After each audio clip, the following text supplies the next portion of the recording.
Halo guys, welcome back to my channel. Balik lagi sama gue Randy Studio di channel yang suka ngebahas tentang film-film. Bagi kalian yang baru bergabung, silahkan mampir ke playlist kami. Kami akan update 4 video setiap minggunya. Pada kesempatan kali ini, gue bakal ngerangkum film dari kisah nyata yang berjudul Hustle pada tahun 2019.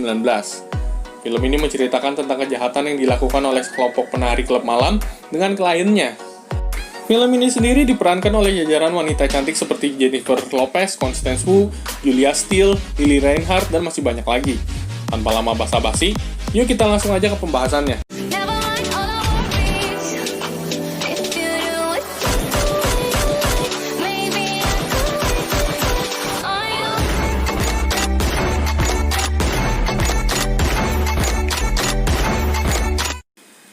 Film diawali dari sebuah klub malam di New York City pada tahun 2007.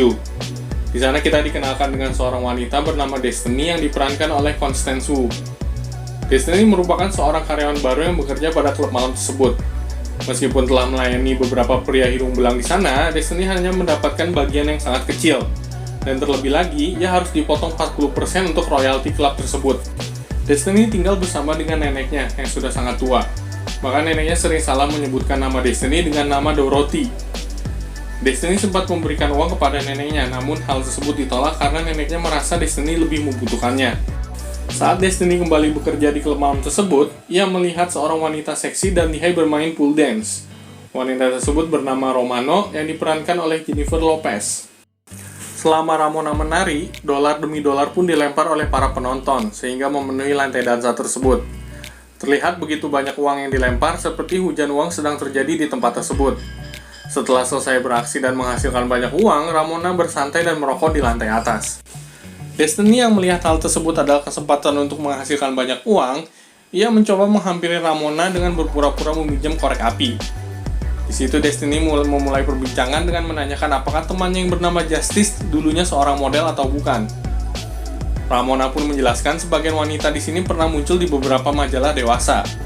Perbincangan pun terus berlanjut, sehingga membuat mereka cepat akrab. Di akhir percakapan, Ramona menawarkan Destiny bekerja sama dan menjanjikan akan mempertemukan Destiny dengan pelanggan setianya. Scene beralih pada saat Ramona mengajarkan pool dance kepada Destiny.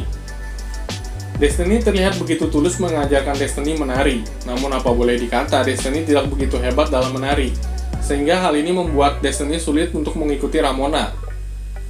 Setelah mereka selesai berlatih, mereka pun dihampiri oleh seorang wanita yang bernama Diamond. Diamond pun mengajari cara yang baik untuk menggoda para penonton di klub malam tersebut. Ramona yang cukup terkenal membantu Destiny untuk berkenalan dengan beberapa orang di klub tersebut. Di sana ada Tracy, terus ada Star, wanita yang suka bernyanyi, terus ada Liz, wanita yang suka berseruling, lalu ada juga Mercedes. Akhirnya malam pun tiba. Ramona dan Destiny mulai mencari mangsa dari pria-pria yang bekerja pada Wall Street. Ramona menjelaskan ada 3 tipe orang yang bekerja dari Wall Street.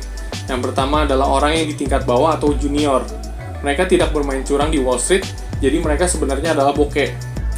Lalu ada orang di tingkat menengah.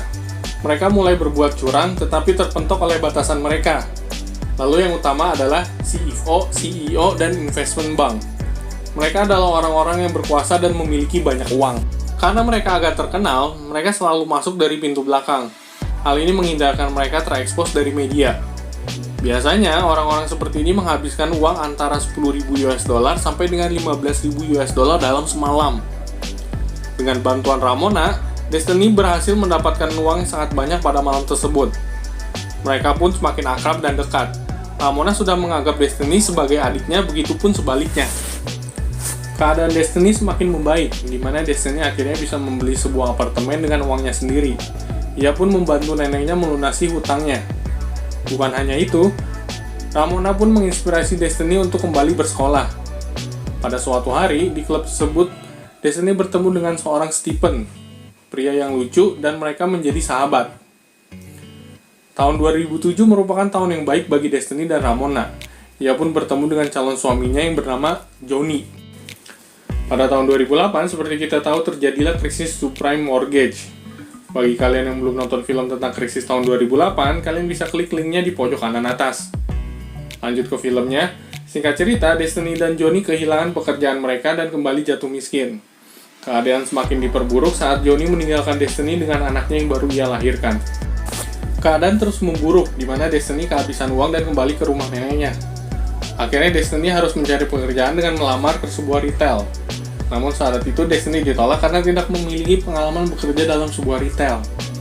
Dengan berat hati, akhirnya Destiny harus kembali bekerja dalam klub malam tempat ia bekerja dulu. Namun saat Destiny masuk kembali, klub malam itu sudah berubah dan banyak wanita-wanita Rusia yang seperti model di sana. Suatu hari, Destiny bertemu kembali dengan Ramona di klub malam tersebut.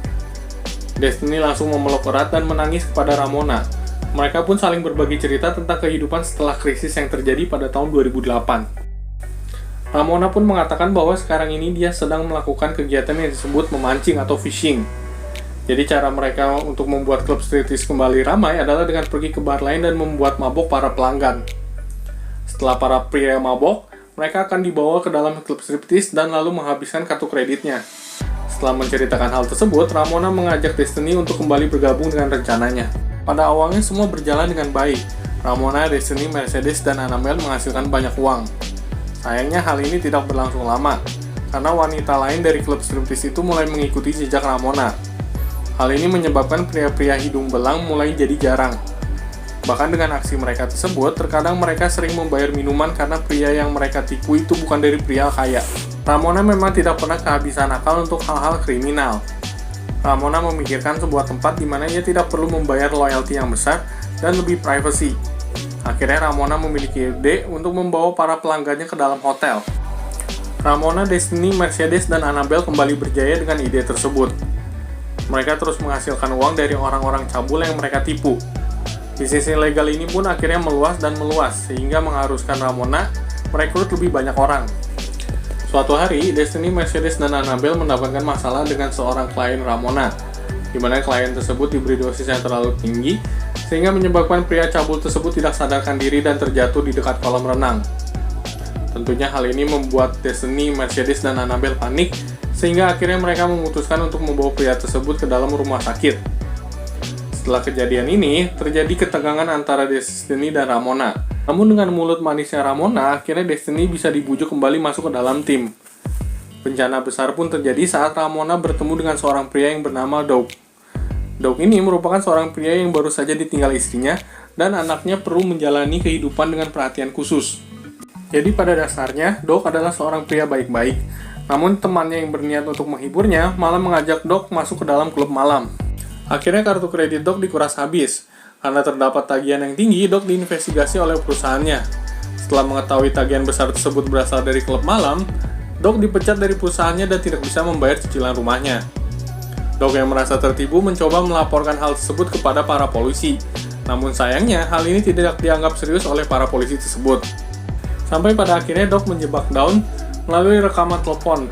Dan dengan polosnya, Dawn menceritakan semua tindak kriminal yang ia lakukan bersama Ramona dan gengnya. Another gay architect who moved said failed to pay $100. Pleasure, you can't even remember. Went back 3 more times? I guess you must have liked it. Pada Mei 2013, setelah polisi melakukan banyak investigasi dan mengumpulkan bukti-bukti, Ramona, Destiny, Mercedes, dan Annabelle ditangkap karena dugaan tindak kejahatan dan penipuan.